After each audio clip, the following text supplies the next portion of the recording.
Welcome to Pinnacle Performance Company's Fishbowl Friday with Pinnacle co-founder and COO G. Riley Mills and master instructor and editorial director Brad Lawrence. In an exclusive edition of Fishbowl Friday featuring G. Riley Mills' new book, Synergy and Sparks. Hey everybody, we're back. It's Fishbowl Friday here at Pinnacle Performance Company.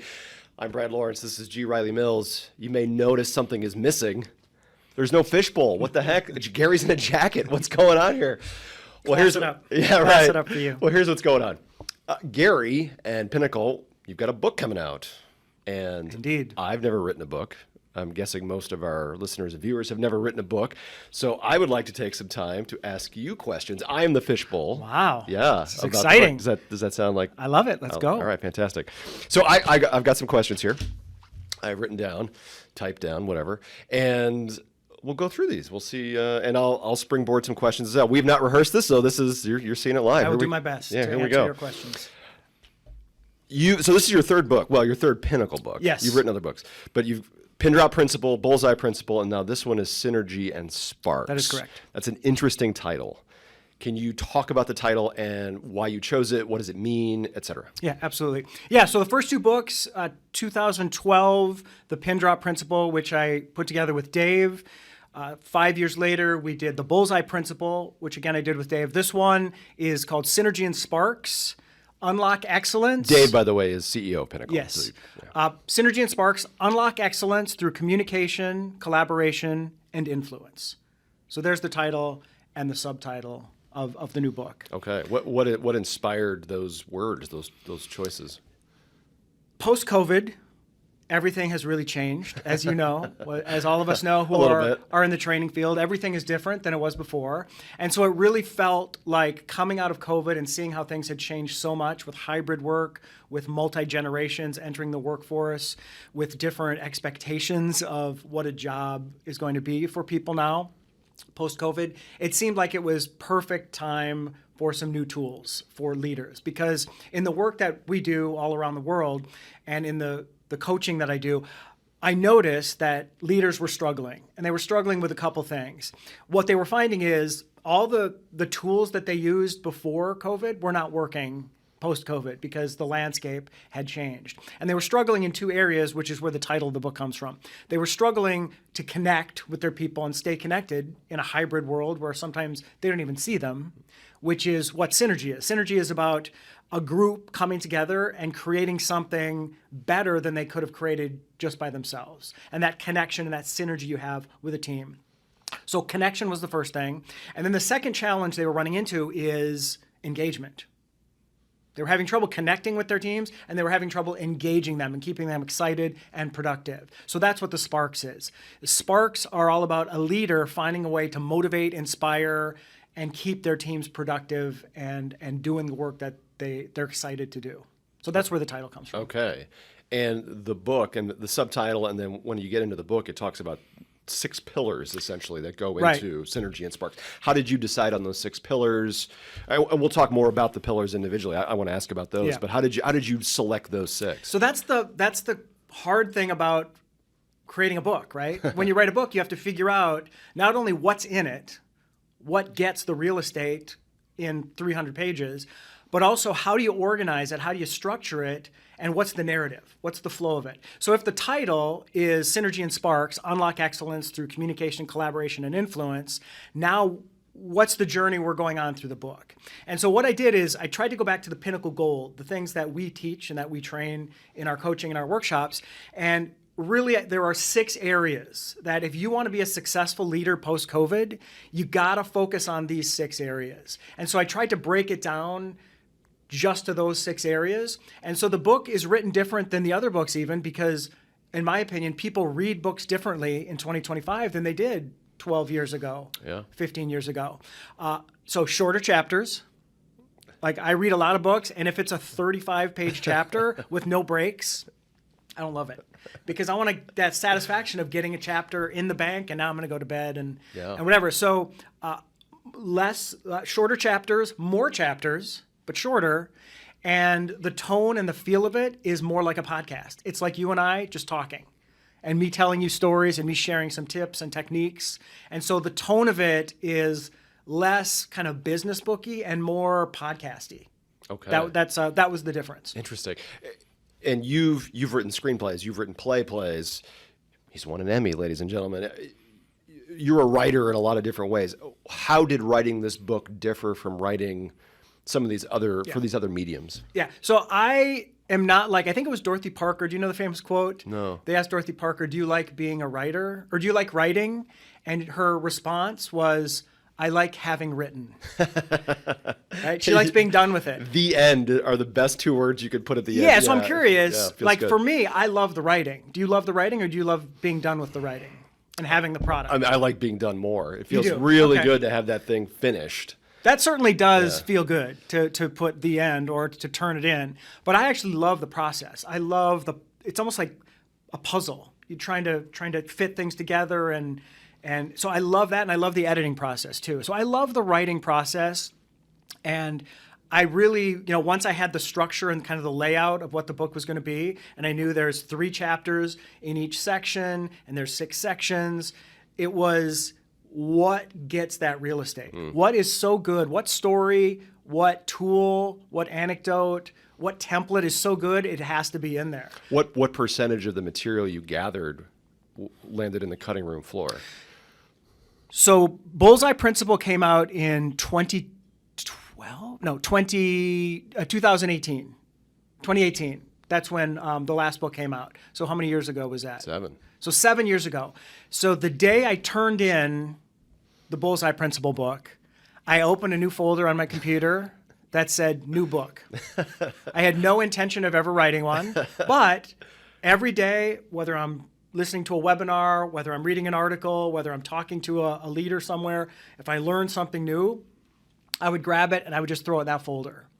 So that 7, 8 years later, when I got the book deal, I had 900 pages Oh my gosh. of content in my new book folder that I could draw from. Like a lot of it didn't make it in, obviously, but there were things to pull from to shape each chapter. Like there was a story that I loved that I'm like, that is going in a new book if I ever get another book deal.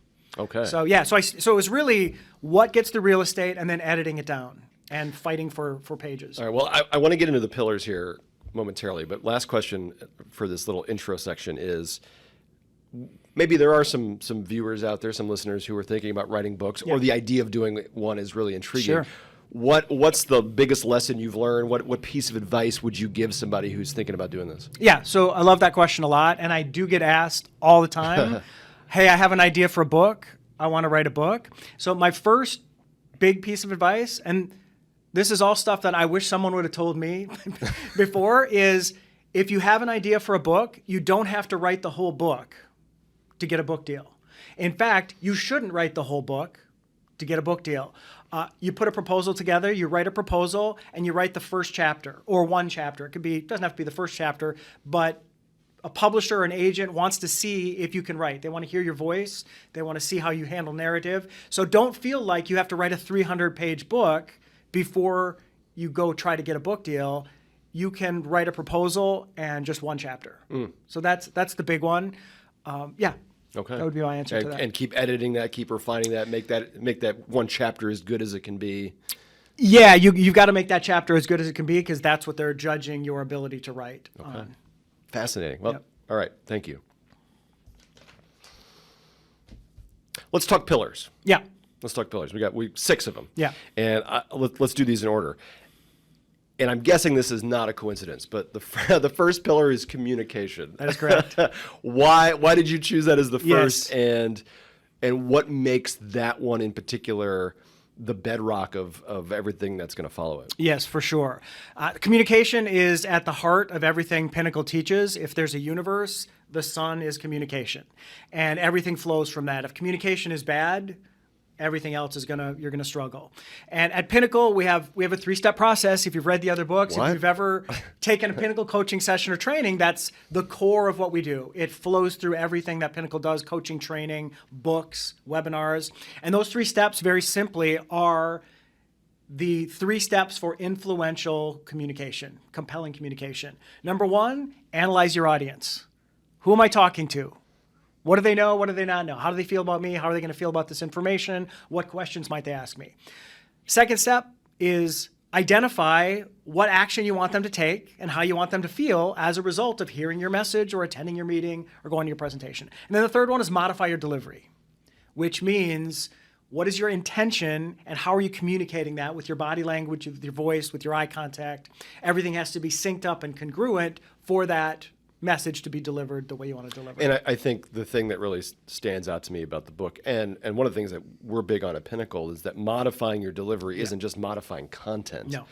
but it's about making specific conscious decisions about the how of the content, Yes. the nonverbal elements that go into it. Absolutely. Okay. Fascinating. With regards to communication, how does professional communication, or you talked earlier about how things have changed since COVID. How has professional communication changed significantly since the pandemic? Yeah, so staying connected and motivating a team when they're dispersed all over the world sometimes, when they don't come into the office anymore, so you can't have a face-to-face. You sometimes don't see them for months at a time, except on Zoom. Or if most of your communication is through Slack or Zoom, that can be a challenge too. So much of how we communicate messages now is different than before COVID, and we've got to make those adjustments. Also, that generation of young people pre-COVID who were getting ready to graduate, and then they went through COVID, and we all went through that experience, and they went through college during COVID, they went through high school during COVID. They're entering the workforce, and now we have multi-generations of people who have different relationships to technology, right? If you've worked with a Gen Z person, they are real comfortable learning new technology and they love technology and they maybe prefer to communicate through technology. And if you're a boomer or you're an older worker who's maybe ready to retire, they may not be that keen on TikTok and things like that. They're not that interested. So it's really being able, if you're a leader and you have all of these different types of people, different types of situations, it's a challenge to keep everybody rowing in the same direction. And that's what this book is about, is here are some things to make sure you're building that trust as a leader, you're communicating effectively, you're making sure they feel safe and heard within your team. That's kind of what I tried to lay out in the book. Since things have changed so much technologically, especially, would you say, is it unfair to expect workplace communication to be as good as it was when we weren't on Zoom or Teams all the time? I feel like a lot of people that I work with, they get frustrated because they're doing the same things they were doing. They're just doing it virtually now, and it's not having the same effect. So what would you say to somebody who's feeling that? Like, I know how to lead. Before the pandemic, when I was seeing everybody in the office every day, I was getting good results with my communication, and I thought I was a really good leader. And now I only see my team on Zoom, and it's just not working. I'm just not having the same effect. Yeah. Well, there's obviously pluses and minuses with technology. Zoom makes it easier for us to meet with people all over, and you still get to see them. So it's not like a conference call like in the old days before. Everybody's leaning in. Right, everybody's leaning in. So I think that is really good. The challenges are with the virtual and with those things. You can't forget the human element, that these are still people. One of my favorite things is, remember before COVID, a lot of bosses, when people would say, can I work 2 days from home? I just had a new baby. Can I work 2 days from home? No, we can't have that because you'll be watching TV or you'll be doing something. You won't be productive. And then COVID forced us to work from home. And what did we find out? We can. We can. Yeah. You absolutely can. The leaders were proven wrong who used to say that. And so for me, Pinnacle, we were already there before. Everybody worked mostly remotely. They came into the office when they wanted to, and we were productive. Part of it comes with hiring good people and then empowering them and trusting them that they're going to make their schedule, they're going to get their work done when they need to get it done, and they're going to deliver for you. But now they have a little more control over when they do that. Maybe they get up a little later, or maybe they work a little longer, a little later day. If that works for them and it works for the organization, why is that bad? Yeah. Something that I find myself saying to a lot of people in our workshops, and let me know if you agree with this, I hope you do, is as leaders, it's really important to choose the appropriate medium for whatever message it is that you're delivering. It's convenient to have Zoom and Teams, right? You can get everybody from all over the world on a call, but if if a message is challenging or emotionally charged, maybe that's not the way to do it. You want to get it in person if possible. It's riskier, it's more vulnerable, but that's... Yes. And don't pick the wrong format to deliver the message. If it's an inappropriate format for that message, look out. In the book, there's a famous example. It's one of my favorite stories in the book. Vishal Garg, who was the CEO of Better.com. Yeah. And years ago, he had to lay off like 900 people, and he chose to do it over Zoom. He called a meeting. No one knew what the meeting was about. And he gets on, and he's initially making it about himself, saying, I hate doing this. I had to do it before, and it made me cry, and I'm going to try to be strong. I'm going to try to not cry this time. But if you're on this call, you lost your job. You're out. It lacked any kind of emotion, empathy, kindness, compassion, and it caused a fury. He went viral for it. And then because he looked like a heartless CEO that didn't really care about his staff. When they started doing some investigation into him as a leader, they not only found out that was true, that he was not a nice person. He was very cutthroat. I talk about it in the book that I found more instances where he called his workforce dumb as dolphins, and he would do these all caps, stop doing stupid things, you're making me look stupid. And he threatened to, one of his previous business partners threatened to burn them alive. There's a court transcript where he was quoted as saying that. So this is not a great leader. This is not a compassionate, empathetic type of leader that we need in 2025. Right. So that story is in there. You can read that. A symptom of a larger. Yes, exactly. All right, great. Thank you for that on communication. Let's talk about pillar number 2, which is presence and executive presence. This is a term that gets thrown around a lot in the professional world. How do you define presence, and how should we define presence? How does Pinnacle define presence, and why is it more than just confidence? Like people, I think those two terms get interchanged a lot, but presence is more than confidence. Would you agree? Yes, okay. And I think to your point, you and I have been doing this work together for almost 20 years. We've been doing this work, and in the early days of Pinnacle, if we were to define executive presence, I think confidence is probably top of the list, right? When we think of a leader who has executive presence, they have confidence. I definitely agree that is an important element. However, as time has gone on, we've definitely evolved our concept of executive presence to include things like humility. Do you admit as the leader when you make mistakes, or are you always right just because you're the leader? Mm-hmm. So humility, receptivity. Do you listen to other people's ideas, or do you have to always be the loudest person in the room? Authenticity, like bringing yourself to your communication and your leadership, that's an element of executive presence.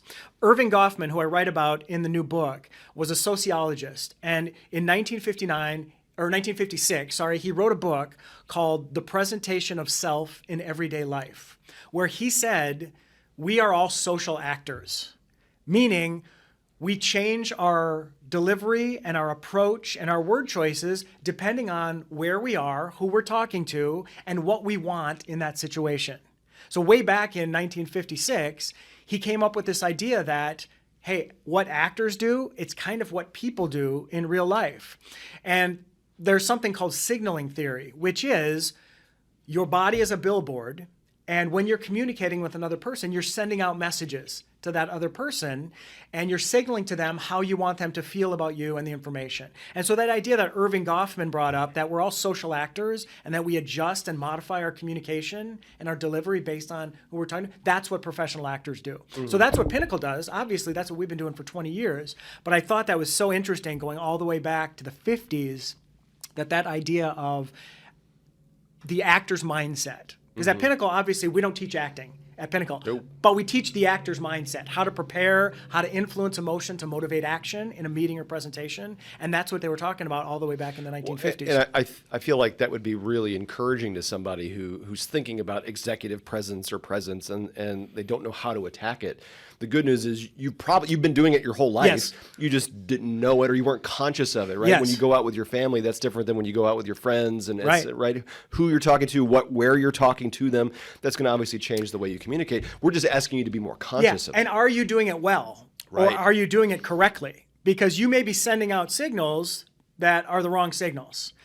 For example, if you're presenting information to a team or findings and it's good news, you want them to feel really good about what you just discovered, but you're doing it in a monotone voice and you don't really care and it seems like you don't want to be there and this isn't really that important or interesting, that's not going to help get your message across. So that's signaling theory, and that's what Pinnacle does is we make sure we adjust all those what we call intention cues to make sure that you're delivering that message with impact. Yeah, it's fascinating what happens to people when they know they're being scrutinized, when they're being put under the spotlight. Something that's effortless and instinctive, like you were talking about, suddenly requires conscious thought. And when that little switch flips, things get complicated. And we always have to, at the Pinnacle training, when we're doing a workshop or coaching, and they hear that a lot of our backgrounds are not only business but also professional actors, professional performers. They say, well, what good is that? Because that's just lying. Acting is lying. Acting is not being truthful. Do you want me to lie and pretend to be somebody I'm not? No, that's not what we're talking about at all. It's the actor's mindset, is understanding your objective. What are you trying to accomplish? Understanding your audience. How do you want them to feel? And then executing on it with that signaling theory, with your body language, your voice, your gestures. Yeah, we both went to theater school. I don't know how they defined it at yours, but at my school, they described acting as truth under imaginary circumstances. Love it. I think that's Stanislavski, actually. Truth under imaginary circumstances. And I think that applies to the work that we're talking about. Yeah, for sure. We don't want you to be fake or somebody that you're not. We don't want you to be forcing it. You still got to be true to yourself, the authenticity that you mentioned, but it's under different circumstances. Absolutely. Not imaginary circumstances, but different circumstances. Yeah, and we don't want anybody to be a robot doing it one way. Like if you play Hamlet, it's going to be different if I play Hamlet, right? And that's the goal. That's what makes it so great. Yeah. Awesome. Thank you. Let's do the next pillar. Yeah. Pillar number 3 is influence. Yeah. Another word that gets used a lot, tossed around. There's been a lot of research and science in the past 10, 15 years on this, especially a lot of it revolving around selling and sales. Yeah. We talk about the NYU study in our workshops a lot, the Leila Davachi study. What separates influence, true influence, from pressure or persuasion? I guess pressure and persuasion are two types of influence, or they're on the spectrum. But what separates influence from persuasion or pressure? And if I'm looking to become more influential, how do I generate that? How do I become that? Yeah. So we all spend a lot of our day trying to influence other people, right? Whether it's our kids, our friends, our spouse. Hey, I want to see this movie. You want to see that movie? I don't want to see your movie. I'm going to try to influence you. Let's pick my movie. Our clients, our team members, our bosses, our senior leadership. So we're influencing.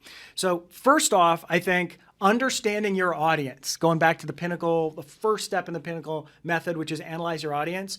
Who am I talking to? What do I want them to do? And what's in the way of me making that happen? So I think you have to start there by understanding your audience, clearly laying out the benefit to them, why you're asking them to do this, why you're requiring to do this or consider this. I think goes to influence. Authenticity. I think people have what we call in our training reactants. If they can feel you're inauthentic, you're taking advantage of them, you're trying to get over on them, you're not being truthful, walls go up, and it's just that immediate resistance that I do not trust this person, they do not seem authentic, they're not going to influence me. So we've got to break through as communicators, as leaders, that wall of resistance, of distrust that just we're all innately, we just have in us. And so when you're crafting your message, I laid this out in the book, there's two things that you want to focus on. Is your message engaging to them? So are they sitting up and listening, and is the narrative of it interesting and surprising and relevant to them? And then also, is it memorable? Are they going to take away what you want them to take away? And if your message has both of those things, it's not only relevant, but it's also memorable. That's going to help you be able to influence them, especially if it's authentic in the delivery. Yeah, I think the way I get asked about influence a lot, it's almost like influence is not mind control. No, no. You can't make somebody do. I No. mean, I guess you could, but we don't want to make somebody do something. There's another person that's a part of the equation Yeah. all the time. That's why the audience analysis bit Yeah. is so important, because Yeah. you should be customizing what you're doing to that Yeah. individual or to that team or whomever it is. There's no 100% way to Yeah. get people to change their minds, their hearts, their behavior. That's just not a part of it. You talked about value. You talked about holding attention. What role does emotion play in influence? Because I think when people think about, oftentimes when people think about doing what you just said, it's about I'm going to make an argument. I'm going to Yeah. present evidence. That's Yeah. reason, right? Logic. That's how I'm going to change people Yeah. or influence people Sure. through argument. But what role does emotion play in it? I'm glad you brought up emotion, because the example I always use, and I use it in the book, is pretend there are two political candidates in some unnamed country. Oh. Just any country, it can be any country in the world, two unnamed candidates. And one says, hey, during this campaign, to their campaign team, they say, I want everything that we do in this campaign to appeal to the logic of our audience. I want every message to just focus on logical information for our audience. Okay, that's the first candidate. Second candidate gets their team together and they say, all right, team, I want everything we do to be emotional. I want it to appeal to the emotions of the voters out there, who almost every time wins. And it could be fear, it could be hope, it could be anger, grievance, it could be inspiration. But whatever the stronger emotional connection is, that seems to be the most influential candidate. Would you agree? Absolutely. I mean, how often do you see political candidates nowadays go into the specifics of policy? Right, right. The details don't matter, No. right? They're usually banners Yeah. and things like that. Yeah. That's as deep as you go. Everything's Yeah. very shallow, and probably for the reason Yeah, that you just and I said. don't know Yeah. if you remember, but 2010 is when we wrote the first book, The Pin Drop Principle. And in that book, we write about how, this was 2010, so think of how long ago that was. We write about, in the old days of U.S. elections, when people running for election, usually the person who won was, you answered the question, who would you rather have a beer with? That's right. Yeah. Right? That was in the old days. Who would you rather sit across the bar from and have a drink with? And in that book in 2010, we said it's not going to be that in the future. It's going to be someday, who's the best reality TV star? Who's the one who across all prophetic. mediums, Prophetic. who's the one across all mediums is going to keep you engaged and interested and sparking surprise? And that was in 2010. We threw that idea out there. And But even the beer question is emotional in some aspect, right? Like, if yeah, for sure. I It don't goes to wanna- authenticity. What you I had don't want to mentioned. go out for a beer Yeah. with somebody who's just going to, Who's a liar or who's or is going to talk about logical Yeah, things. That, like, exactly. we're going out for we're going to have fun. We're going to have a good time. Yeah. Yeah. Fascinating. Okay. Thank you. That's influence. That's pillar number 3. Pillar 4 is my favorite. probably mine too, Storytelling. for sure. Yeah. So why is storytelling so essential? This is another concept that I feel like has come into its own, or it's coming more Yeah. into vogue, about the value of storytelling in the workplace Yeah. specifically.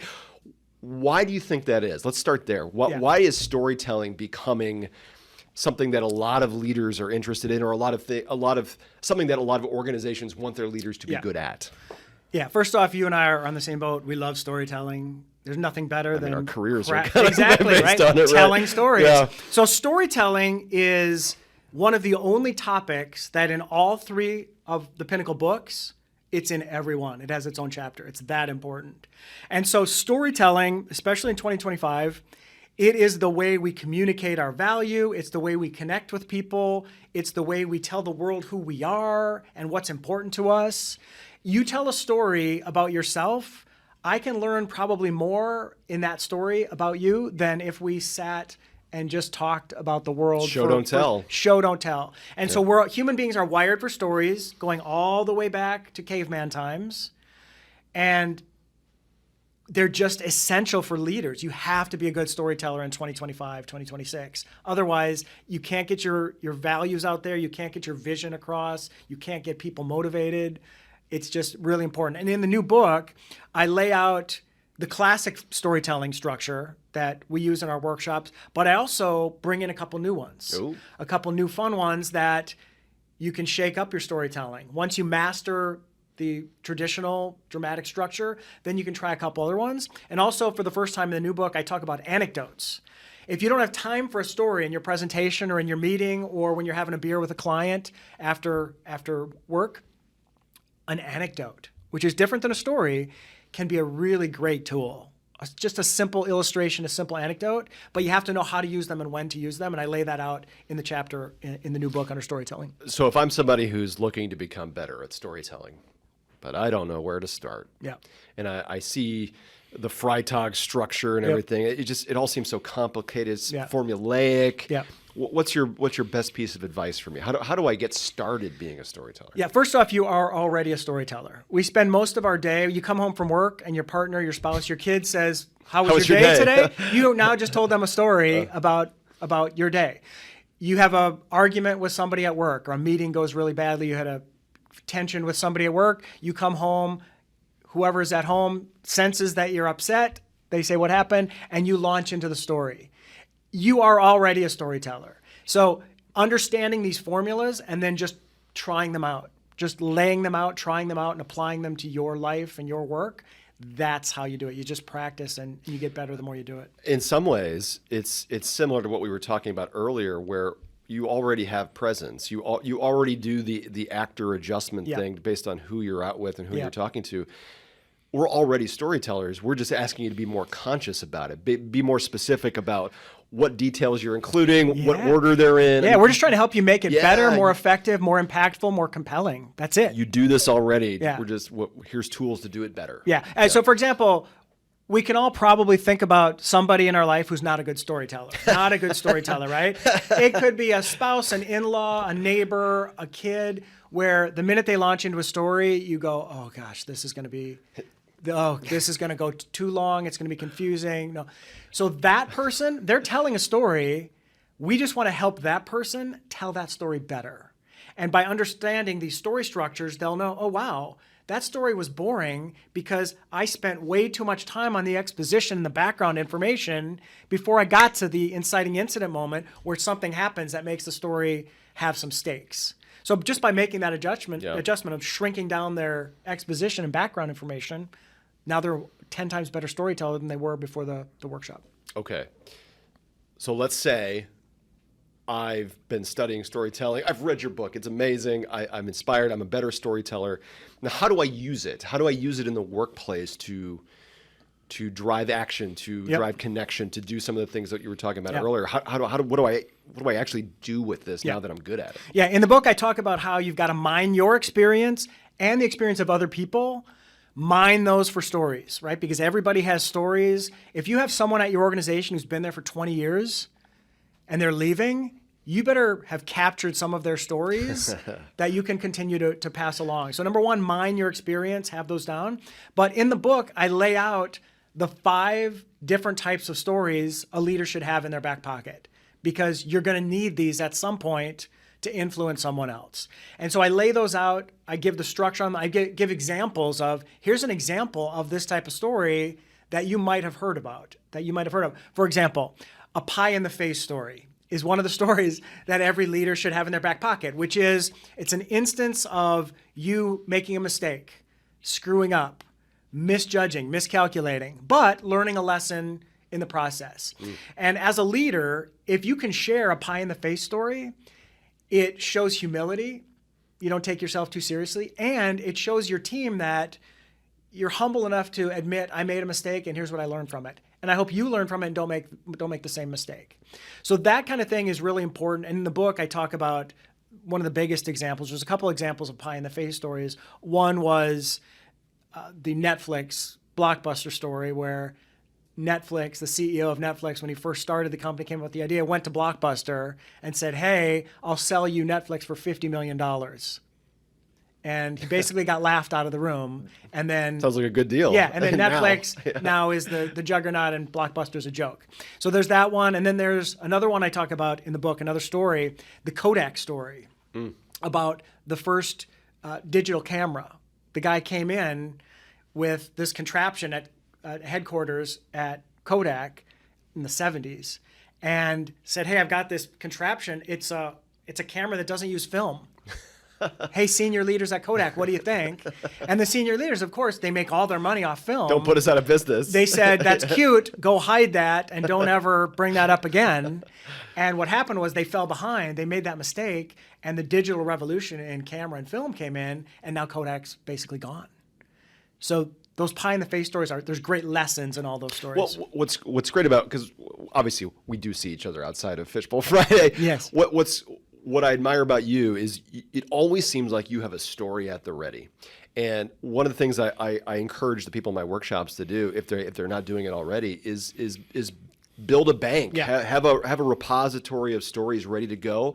Because I feel in some ways it's like when people say, hey, tell me a joke. Right. You probably know a million, right. but when somebody puts you on the spot, you can't come up with something. Right. So have a list of stories ready to go with takeaways already planned Yes. out, so you can pull when you need them. Yeah. That's what the chapter is. Yeah, Okay. that's what the chapter is helping you mine your experience, get these 5 lined up, structure them properly, know when to tell them, and then ready to go. awesome. Yeah. Yeah. So there you go, everybody. Love storytelling. Yeah. The best. All right, let's talk collaboration. That's Yeah. the 5th pillar. Again, another word, another concept that Sure. we all want to be better collaborators, but what is it? What does it look like, especially in the modern workforce? So I guess that's the question I'll throw you. What does 21st century post-pandemic collaboration look like? Yeah. Well, both you and I come from the same background in that before the business stuff kicked in and we started doing corporate work, our background was as professional actors, professional writers. And Chicago, for those of you who don't know, one of the most famous theater cities in the United States for sure, but in the world as well. And one of the reasons is because of ensemble. Chicago is an ensemble town, meaning I don't do theater for the big bag of money because there is no big bag of money. No star vehicles. There's no like star vehicle. I'm not New looking, York or anything. Yeah. But I do it because I want to be part of this ensemble. And so places like Second City and Steppenwolf, they really started it back in the 50s, the 70s, 80s with creating an ensemble where the people in the group trust each other and we're all moving in the same direction, trying to accomplish the same thing. So collaboration from the corporate standpoint, same thing, right? We want to create an environment where people feel part of the team. They feel like there's purpose in the work they're doing, which is important. And as a leader, you have to lay out the vision and why it's important. But they want to feel valued. They want to feel like they contribute, which is also really important. There's a couple stats in the new book. Around 98% of employers say that collaboration is really important in the workplace. But 63% of workers in the workforce say collaboration at our company sucks. It's not very good. So we have work to do. And that's what that chapter is about, is how do I create psychological safety for my team as a leader so they feel like they can make a mistake and it's okay. It's okay. You learn from it versus you messed that up, you're fired, you're on warning, here's your written notice. So creating psychological safety is really important. Amy Edmondson talks about, I write about in the book, and how to create it so people feel like they can take risks, like they can contribute. Those are all really important. And collaboration is That's got to be challenging though when things seem to be so ROI driven, very bottom line driven. The freedom to feel like you can make a mistake and not suffer any consequences for it. So if you had to give, let's say, one big piece of advice to leaders nowadays to help them be more collaborative or encourage their team members to be more collaborative, what would it be? So it would be stay connected, going back to, and we're coming to the next pillar, which is connection. But for collaboration, it's how connected are you to the people who report to you and the people who are doing the work? Do you know what challenges they're going through on a daily, weekly basis? Not only in the job, but in their life. Is there something life-wise that they're going through that you don't even know about? Because that's going to affect their productivity and the way they work. I think asking questions, just simple as a leader, what am I doing that you like as your boss? What am I doing you don't like that I should stop doing? What am I not doing that I should start doing? And then is there anything else I can do to support you? What else can I do to support you? Like just asking those 4 questions. Those questions cover a lot of ground. They cover a lot of ground and they're open-ended enough that you're going to gather information from it and you can make adjustments with how you lead that person. Well, you talk about psychological safety, and obviously one of the biggest components of that is feedback, open feedback, repetitive feedback. I think one of the challenges, certainly with a lot of the groups that I work with, feedback usually comes in the form of an annual performance report of some kind. There's an annual conversation happens once, maybe twice a year, and they become these events that people dread. Everybody hates them. They want to power through. I just got to get through this, and then I can get on with my work. Yeah. But I don't want to put words in your mouth, but what I think I'm hearing is a more consistent, regular conversation around those ideas needs to happen in order for collaboration to actually be occurring. Yeah. Nobody likes the once a year feedback session. Right? Nobody likes it. It's not great. Also, if you do those once a year feedback sessions and the people are surprised by the feedback they're getting, you're not a very good manager. You're not a good leader, because it should be consistent. It should be timely. It should happen with enough notice that they can make adjustments to it. Also, Gen Z, different than millennials or Gen X in that not only do they want feedback and authentic feedback consistently, and why do you think that is? Because they're getting it here. They're constantly getting likes, they're constantly getting shares, retweets, and they're getting that instant, oh, you like that picture, I'm going to do more pictures like that. So they're getting that constant feedback. They would like that from their boss too. So consistent, authentic feedback to help them grow and develop, usually so they can go to a different company and make more money, right? Because 1 to 2 years is about what you've got with the Gen Z employee. In the book, I write about it. 1 to 2 years, and if you're not developing them and they're not advancing fast enough, in 1 to 2 years, they're gone. They're going to go somewhere else. So that's a big one, is making sure you're giving feedback. In the book, I talk about it. There's a statistic. 9 out of 10 managers admit they don't give feedback to certain people because of the fear of how that person is going to react. They just don't want to deal with it. I'd rather just not, which is not fair to anybody. It's not fair to the person because they can't grow and improve. It's not fair to the organization because that problem is still going to be there. And it's not fair to the boss because now you got to deal with this problem that's never going to get resolved because you don't have the courage to give them honest feedback. Wow. Yeah. We could talk for hours just on collaboration, but I thank you for all that. But you said it. I think it ties into the sixth pillar, connection. Really, those two go hand in hand. Especially in the 21st century, post pandemic, in your words, what is connection? Like, what defines it now? What does it mean in practice? Let's start there. Yeah. What does it look like? Yeah. So what I talk about in this chapter is there is a global recession with connection. People do not feel connected to their work. They don't feel engaged. Gallup does the study every year, and I wait for this thing.